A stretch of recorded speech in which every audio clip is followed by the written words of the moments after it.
Saitama enfin héros de rang A et en plus il a une nouvelle maison, on en parle.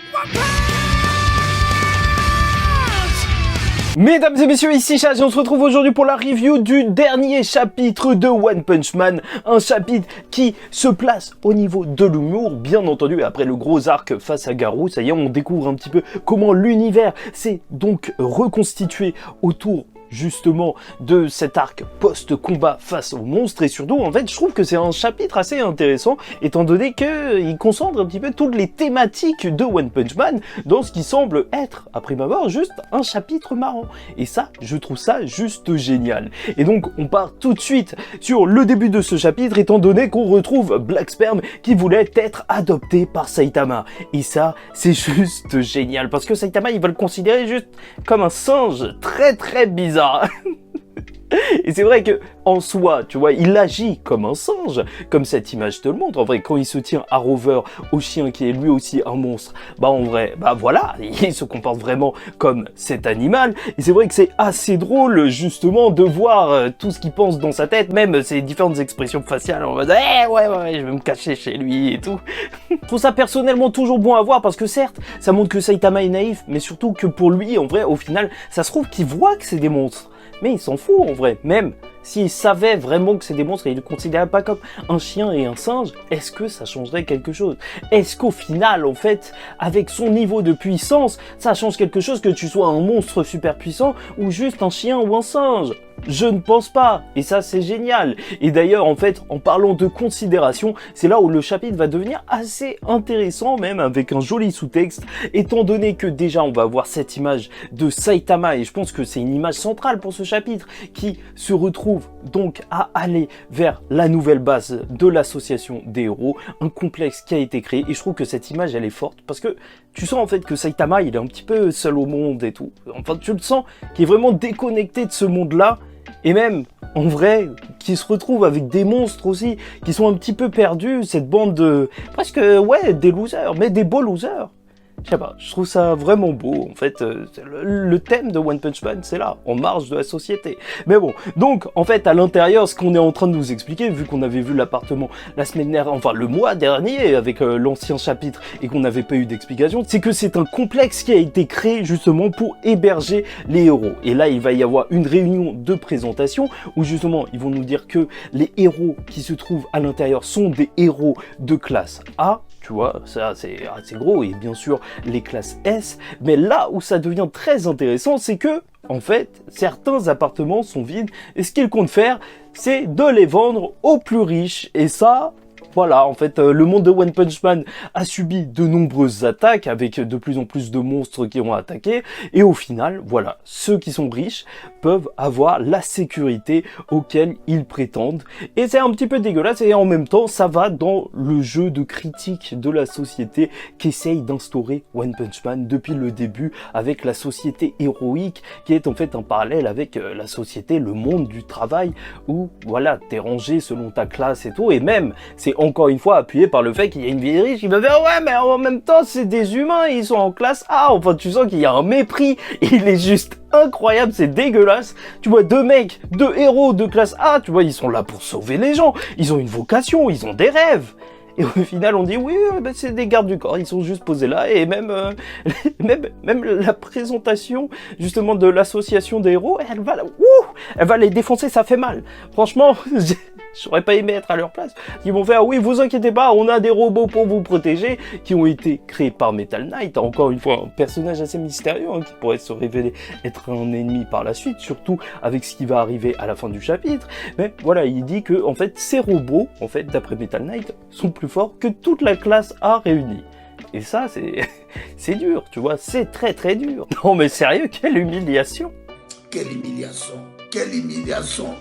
Quelle humiliation!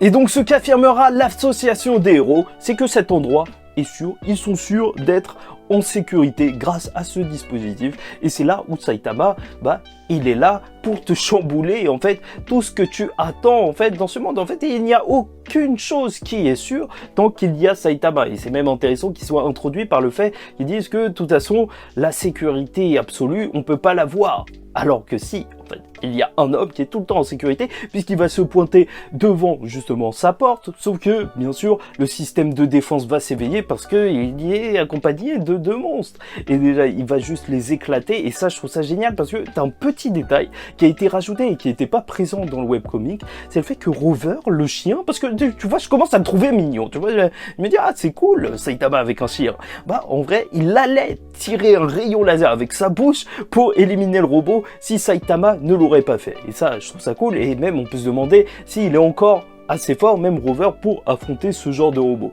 Et je te rappellerai que lors du précédent chapitre, bah, il y avait l'eau, je sais pas quoi, là, le monstre d'eau, qui avait quand même tué un rang A, enfin, sauf qu'il a été sauvé, bien sûr, et qui a failli, en fait, ou en tout cas, a fait d'énormes dégâts au roi des porcs. Donc, oui, je pense que le Rover, il peut encore faire de gros dégâts, même si Black Sperm, lui, il est plus là pour récupérer de la force. Et alors que Saitama va s'occuper du gros robot, bien sûr, il va être rappelé à l'ordre, parce que, qu'est-ce qui s'est passé? Tu vois, là, il y a les robots de sécurité qui ont tous été détruits, et vu qu'ils coûtent des milliards, bah t'inquiète pas qu'il va bien transpirer, il va dire, je sais pas, ils ont juste explosé, et King va arriver pour régler la situation, parce qu'il va dire que s'il s'est passé ça, exactement, il va répéter la même chose, mais là, on le croit directement, même limite, on lui dit, oui, excusez-nous, on n'a rien préparé pour votre arrivée, c'est juste n'importe quoi. En vrai, c'est tellement drôle, à chaque fois, quand tu vois Saitama et King ensemble, c'est ouf, parce que tu vois la différence de considération, alors qu'en vrai, c'est Saitama, le vrai héros,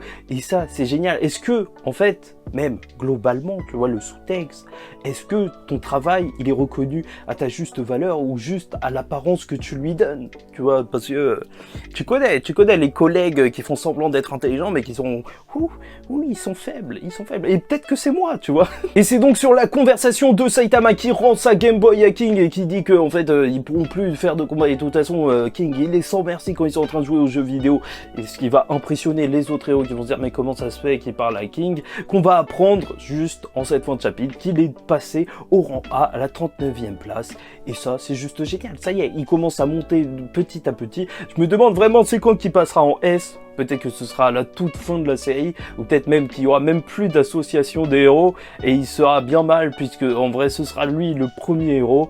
En tout cas, là, cet arc, pour l'instant, il continue sur cette ligne assez comique. Et bon, ça fait aussi petit début d'intrigue avec un Metal Knight qui serait peut-être un méchant, un traître, étant donné que voilà, tu vois qu'il considère mal les autres héros qui sont plus faibles, alors que Saitama, c'est totalement l'inverse, il s'en fout de ton rang, tu vois, littéralement, même les mecs en bicyclette. Et en plus, là, Saitama, il a détruit ses robots. Et je te rappelle que même, il est soupçonné, Metal Knight, d'être peut-être celui qui a détruit la vie de Gedos. Et c'est vrai qu'on est véritablement dans un chapitre d'introduction de l'arc, et c'est pour ça que même en termes de comparaison avec le webcomic, ce que je fais d'habitude, bah en vrai, il n'y a pas trop de différence, hein. Il n'y a pas Rover qui allait pas tirer son rayon laser dans le webcomic, et même l'autre monstre qui est parti avec Flashy Flash normalement, tu sais, celui qui lui sert de lampe, soit là on suit exactement le même scénario, mais voilà, tu vois, j'ai quand même vérifié, donc n'hésite pas à liker ou disliker, commenter, donner ton avis et même t'abonner. Qu'on parle de One Punch Man à chaque fois qu'un nouveau chapitre va sortir, et d'ailleurs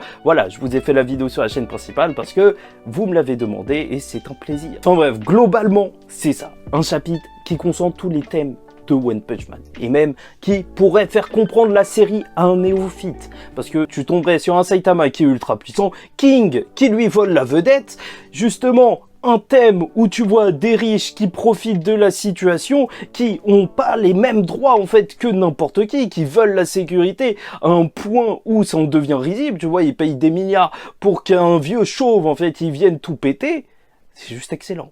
Et ça, c'est One Punch Man.